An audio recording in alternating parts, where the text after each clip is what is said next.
What's up YouTube, this is Detroit Borg with a look at the new July 2011 MacBook Air. This happens to be the 11.6 inch model, and there are three versions you can buy in the Apple Store today: good, better, and best. This happens to be the better model, so this slots right between the two. The cheapest MacBook Air at $999 gives you only 64 gigs of storage and 2 gigs of RAM. This is the middle model. I think this is the sweet spot for the MacBook Air. At only $200 more, you get 128 gigs of storage and 4 gigs of RAM. So just like the last generation MacBook Air 11-inch, we have the same profile, the same body design, so we have this nice wedge shape. Now on the back I get my spec sticker. This is what you get when you buy a standard configuration or a configuration you pick up in the store. If you do a custom order or a built-to-order configuration, you don't get these. Alrighty, so let's crack into this packaging. So there's the MacBook Air with this little tab to pull it up. You see the back of it here. So we're going to take a look at this in a minute. Inside we have designed by Apple in California. So this is our little goodie packet. In here we'll find our literature and our Apple stickers. Hello. We have our warranty information and our Apple stickers. Now what you don't get, as you got in the last MacBook Air, is a restore drive. So there's no discs, of course there is no optical drive on the MacBook Air, and you don't get the USB drive either. And that's because the backup is available in a partition on the drive of the MacBook Air. Now inside we have our wall wart, and we also have our cable. So we have the extension cable here with the adapter at the end, and then we have our MagSafe cable here.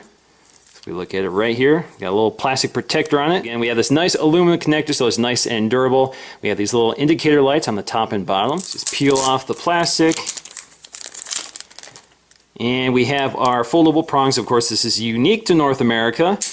This pops off, and you can connect your extension cable like this, or your international adapters wherever you're going. And we have our little wire tie-up prongs here, so we just wrap the wire up, and there you go. You can put this in your laptop bag and it'll stay nice and neat. Now let's get to the star of the show, the MacBook Air. All we have to do is peel this tab, rip it open, and slide it out just like an envelope. Sticky envelope. Now the design of the MacBook Air is unchanged, so we have this same wedge shape, all aluminum unibody construction. I find this very comfortable to type on because it has a nice angle to the keyboard. On the side we have the USB 2.0 port, and we have the one cosmetic change on the MacBook Air, which is this Thunderbolt logo. Of course, this used to be the display port. Now it's a display port / Thunderbolt port. On the back we have the hinge, and of course under the hinge is the vent, as you can see down here. So you can, if you look very closely, you'll see the vents. That's how the MacBook Air breathes. On the other side, we have a second USB 2.0 port. We also have our MagSafe power connector, and we have our headphone / microphone input. Everything is combined here. And we also have a little microphone. Now on the bottom, we just have one aluminum panel with these pentalobular screws, which make it somewhat difficult to remove this panel. It's not designed to be user accessible. We also have these plastic feet. Now, of course, at the bottom, we have this finger cutout to lift the display. So let's go ahead and do that. Now, lifting the display, we have this little piece of paper to protect the screen during shipping. And if we look, we have this nice glass trackpad, which is very wide.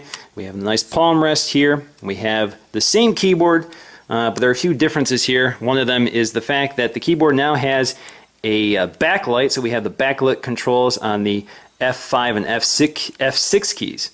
And the MacBook Air also picks up some new keys, so the F3 and F4 key are now different functions. Instead of dashboard and expose, we now have mission control and launcher, so F3 and F4. So if we look at the older keyboard, you can see here F3 and F4 were expose and dashboard. Now the display is carried over, as is the camera. Unfortunately, we did not get a FaceTime HD camera as we did with the MacBook Pros and the iMacs. So let's go ahead and start this up for the first time. And again, the power button is on the keyboard. It's not a dedicated key like you'd find on the MacBook Pro.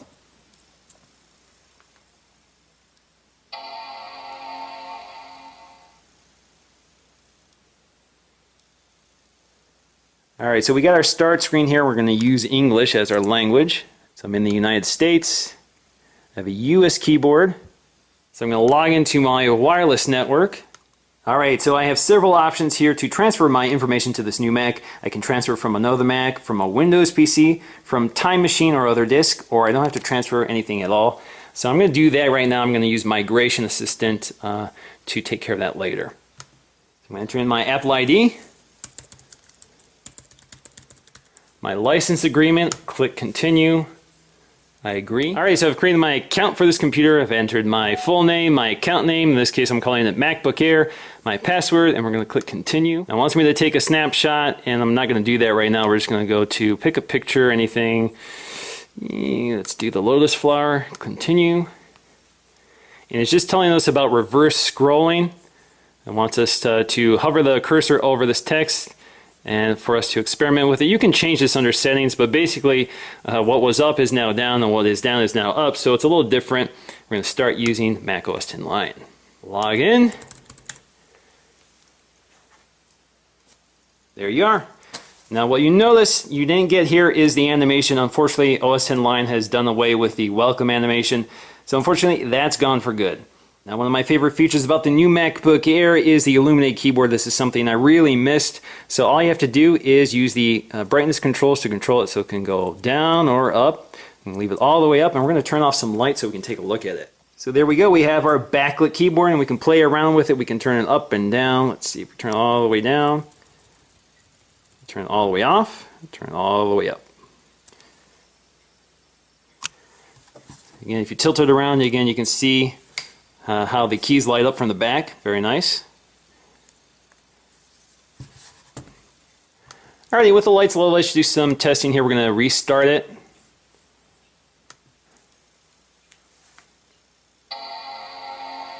See how fast it is with the standard configuration. Now I should note that you can activate the ambient light sensor for the keyboard, so it will automatically turn the keyboard on and off in bright or low light.